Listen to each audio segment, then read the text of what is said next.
রুটিনের উপর। আমি এই জন্যই বলতে চাই যে এই ছেলে মেয়েগুলোকে এই বায়োলজিক্যাল যে ব্যাপার স্যাপার তার সাথে একটু অ্যাপ্রোচ করানো প্রয়োজন। তোমরা হয়তো মনে হচ্ছে স্যার কি সব বলছে উল্টাপাল্টা। আচ্ছা, একটা আলোচনা হোক। কখনো তেঁতুল খেয়েছো? কাঁচা তেঁতুল, পাকা না, ইয়াং তেঁতুল। ইয়াং তেঁতুল বুঝো তো, একদমও ছোট না একদম বুড়া না, পাকা না। কসকস করে কামড়িয়ে খেয়েছো?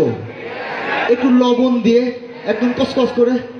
এই কেউ ঢুক গিলবা না, হ্যাঁ? ঢুক গিল চুকে, হ্যাঁ?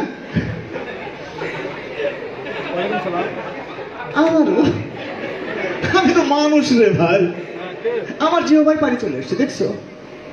দেখো, 3-4 সেকেন্ড ধরে আমি প্রসঙ্গ নিয়ে কথা বলছি। কে শুনলো? তোমার কান, মানে অডিটরি নার্ভ। শুনে কোথায় পাঠালো? তোমার ব্রেনে। ব্রেনের কোথায়? সেন্ট্রাল গ্ল্যান্ড, মাস্টার গ্ল্যান্ড, পিটুইটারিতে পাঠালো। পিটুইটারি কি করলো? সঙ্গে সঙ্গে ইনস্ট্রাকশন করলো সাবলিঙ্গুয়াল গ্ল্যান্ডকে। সাবলিঙ্গুয়াল ইনস্ট্রাকশন করলো স্যালাইভারি গ্ল্যান্ডকে। এবার স্যালাইভা থেকে সঙ্গে সঙ্গে স্যালাইভা সেক্রেশন হলো। দেখেছো সক্রিয়তা? আচ্ছা, কখনো এরকম হয়েছে? ধরো তোমার নামে তোমার একটা বন্ধু ক্রিটিসাইজ করছে যে এই শালা আগে 10টা প্রেম করে কয়েক জায়গায় ধরা পড়ছিল। মিথ্যা এলিগেশন। কেমন মনে হবে? এই শালাকে মাইরে আমি একদম মাটির নিচে ঢুকিয়ে দিব, রাইট? মানে তোমার মধ্যে একটা ব্লাডের একটা ফ্লো তৈরি হয়েছে। তোমার মাকে কেউ গালি দিয়েছে, সহ্য করতে পারবা? মনে হবে না তোমার শক্তি না থাকলেও সকল শক্তি সে ভর করেছে তোমার হাতে? ঠিক একই রকম ভাবে তুমি একটা ব্যাড নিউজ শুনলা, রোড অ্যাক্সিডেন্টে তোমার মা, তোমার বাচ্চা কাচ্চা, ওয়াইফ, তোমার বাবা একসাথে মারা গেছে। কেমন লাগবে? দুমড়ে মুচড়ে যাবে না? কি কারণে হয়? নিশ্চয়ই বায়োলজিক্যাল কোনো প্রভাব আছে, কোনো চেন আছে, কোনো চ্যানেল আছে। তার মানে যদি পড়াশোনায় নিজেকে ইফেক্টিভ করতে চাওয়া হয়, তাহলে এই ইঞ্জিনটা কখন কিভাবে কাজ করছে এটা জানা প্রয়োজন। সত্যিকার অর্থে আমাদের দেশের ট্র্যাডিশনাল শিক্ষা পদ্ধতিতে প্রথমে যে জিনিসটা ইমপ্ল্যান্ট করা দরকার ছিল সেটা হলো বিজ্ঞানসম্মত পড়বার ধরন। তা না করে রাত-দিন সবাই পরিশ্রম করছে, কিন্তু আউটপুট জিরো। কিছুদিন পরে স্যার সব তো ভুলে যায়, আমি বোধহয় মেধাবী না। আসলে সত্যিকার অর্থে যে সুস্থ সেই মেধাবী, কিন্তু আননোয়িংলি সে জানে না তার মাথাটাকে কিভাবে কাজে লাগাতে হয়। তোমরা যদি আমাকে কয়েক মিনিট সময় দাও, আমি একটু বলবার চেষ্টা করব যে কিভাবে কাজে লাগাতে হয়, কিভাবে সত্যিকারের সায়েন্টিফিক রুটিন তোমার জীবনে ইমপ্ল্যান্ট করা প্রয়োজন, অভ্যাস করা প্রয়োজন।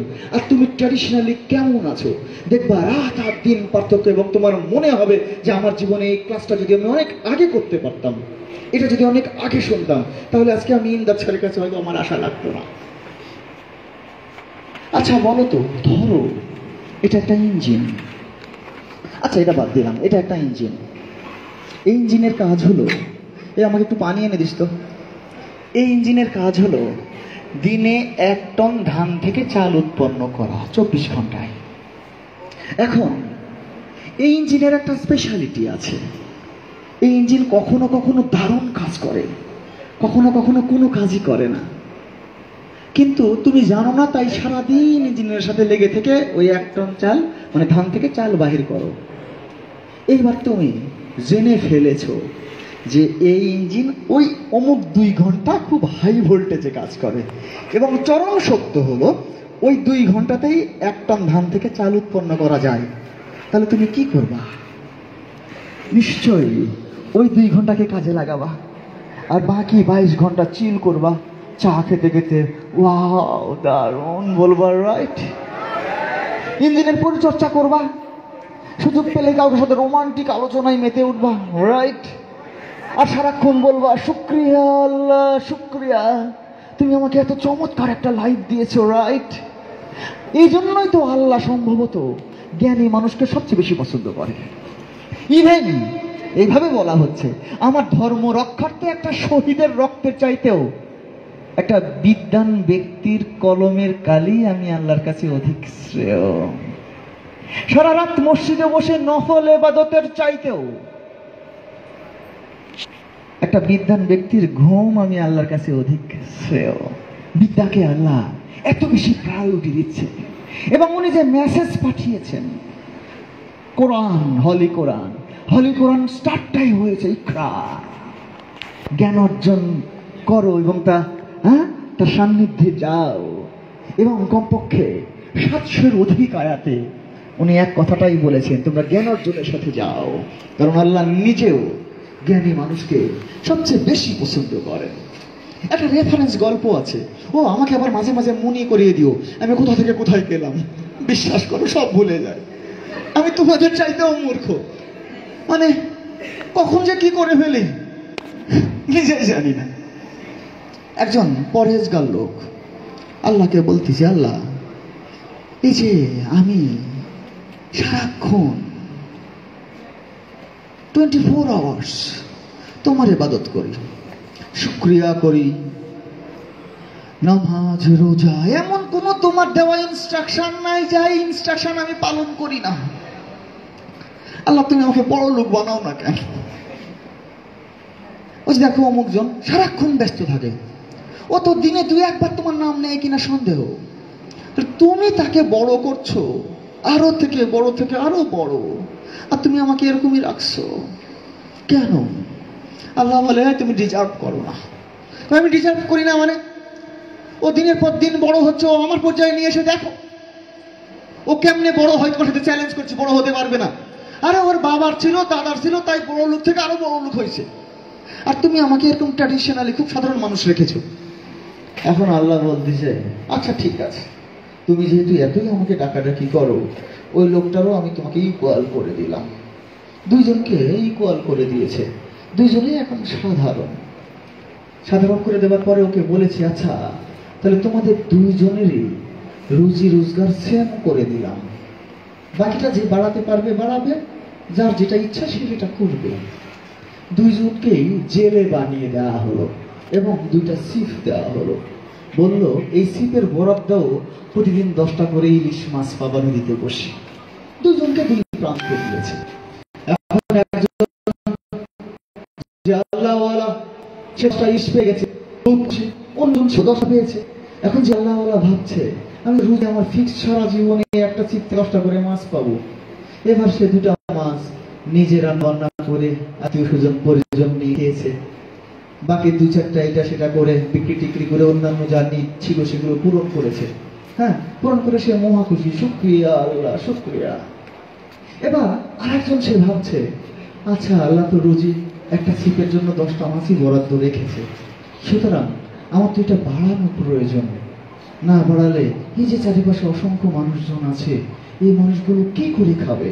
সোসাইটিতে আমার কি কন্ট্রিবিউশন, আমি কেমনি তাদের সহযোগিতা করব? এই চিন্তা করে সে ভাবছে, আচ্ছা আমি একটু খরচ কমিয়ে সে 10টা মাছ ধরবার পর 2টা মাছ নিজে খেয়েছে, আত্মীয় স্বজনকে দিয়েছে, আর বাকি 2টা দিয়ে অন্যান্য যা বাজার সদা করার প্রয়োজন সেটা করেছে, বাকি 6টা বিক্রি করে সে আরেকটা ছিপ কিনেছে। ছিপ কিনে আরেকটা লোককে ভাড়া নিয়েছে যে তুমি দিনে 300 টাকা করে পাবো। আচ্ছা পরের দিন আল্লাহওয়ালা লোকের মাছ কয়টা হবে? আর যে অত বেশি আল্লাহওয়ালা না তার 20টা। ঠিক তারপরের দিন 2টা থেকে 4টা, 4টা থেকে 8টা, 8টা থেকে 16টা। আচ্ছা বাবা বলো তো 15 দিন পরে এর মাছ কয়টা থাকবে? 10টাই থাকবে। আর তার মাছ হয়ে গেছে, আর তখন ভ্যানে ধরে না, ও চিন্তা করলো একটা ট্রাক ভাড়া করি। আরো 5 দিন পর ও চিন্তা করছে ট্রাকে হবে না, ভাড়া নেবো কেন, কিনে ফেলি। আরো কয়েকদিন পরে, 2 মাস পরে, 3 মাস পরে, 6 মাস পরে ও দেখছে যে ও কমপক্ষে হাজার হাজার এমপ্লয়ি নিজের জন্য সে ফিক্সড করতে পেরেছে, তাদের রুজি রোজগারের কারণ হতে পেরেছে। ও আল্লাহওয়ালা ওই 10টা মাছ পাচ্ছে, আর এই ভদ্রলোক আবারও 6 মাস 1 বছরের ব্যবধানে যা বড় লোক ছিল তার সাথে আরো 3 গুণ বেশি বড় লোক হয়েছে, কারণ তার হাজার হাজার এমপ্লয়ি। ও বাবা বলো তো তার এবং এর মধ্যে এই বেসিক ক্যারেক্টারের পার্থক্য কোথায়? সেও মানুষ, পার্থক্য হলো একটা জায়গায়, তার দর্শনে। এই দর্শনটাই হলো জ্ঞান। যে তুমি কিভাবে তোমাকে কাজে লাগাবা। আসলে মানুষ বলে যে মানুষ যা ইচ্ছা করে মানুষ তাই, চরম সত্য কথা। তুমি যখন যা ইচ্ছা করবা, মজার ব্যাপার হলো তোমার শারীরিক প্যাটার্ন সেভাবে তোমাকে রেসপন্স করবে। আচ্ছা, এটা যাক সত্য, আমরা বড় স্বপ্ন দেখি না কেন? সমস্যাটা হলো এখানে। আরে বাবা, স্বপ্ন কেন দেখবো, কিভাবে দেখবো? আমরা যে শিক্ষার সত্যিকারের জায়গা থেকে বের হয়ে এসেছি, আমরা রাত দিন পড়ি, কিন্তু পড়া মাথায় থাকে না।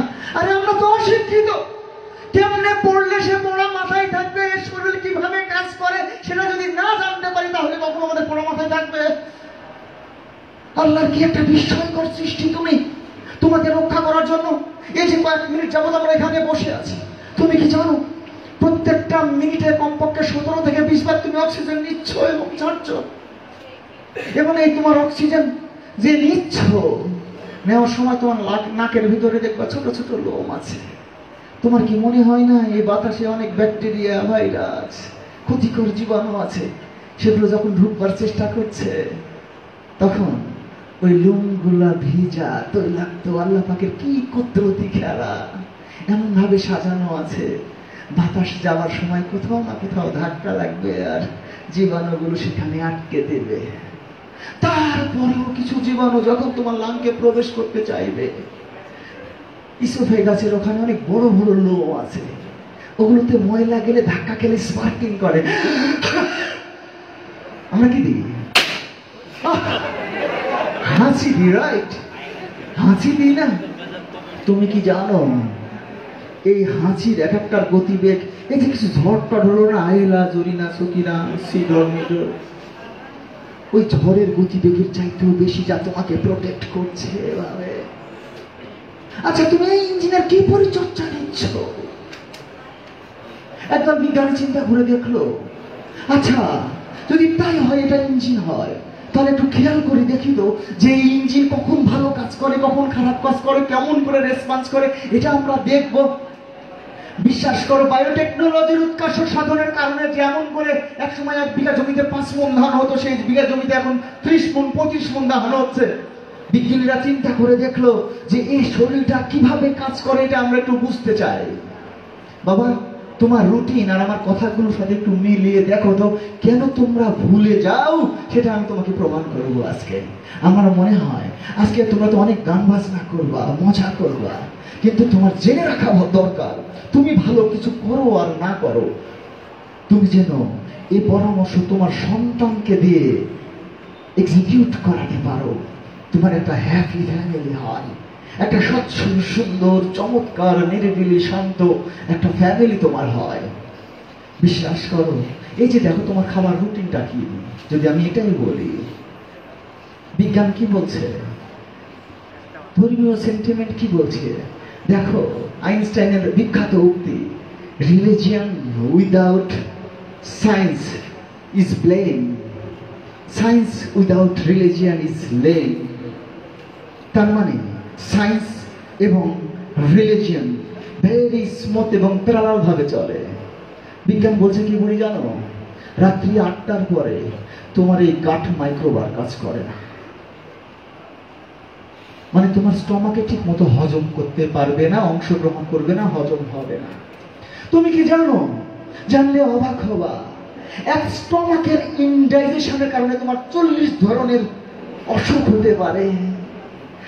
পড়তে বসলে মাথা ঘোরায়, বুক জ্বালা পড়া করে, ভালো লাগে না, পড়া হবে কি কারণে হচ্ছে এরকম?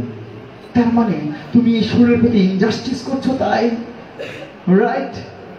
ধরো তুমি অফিস করো, তোমরা সবাই মিলে, তোমার অফিসের টাইমটা হলো সকাল 10টা থেকে সন্ধ্যা 6টা পর্যন্ত। এ বাবা, তোমার বস রাত্রি 10টায় তোমাকে ডেকে পাঠালো, এই আসো মাল আনলোড করতে হবে, এটা তো একটা ইন্ডাস্ট্রি, রাইট? কদিন যাবা? 2 দিন পরে বলবা যে এই সমস্যা সেই সমস্যা, এরকম করতে করতে কলাপস করবে তো নাকি?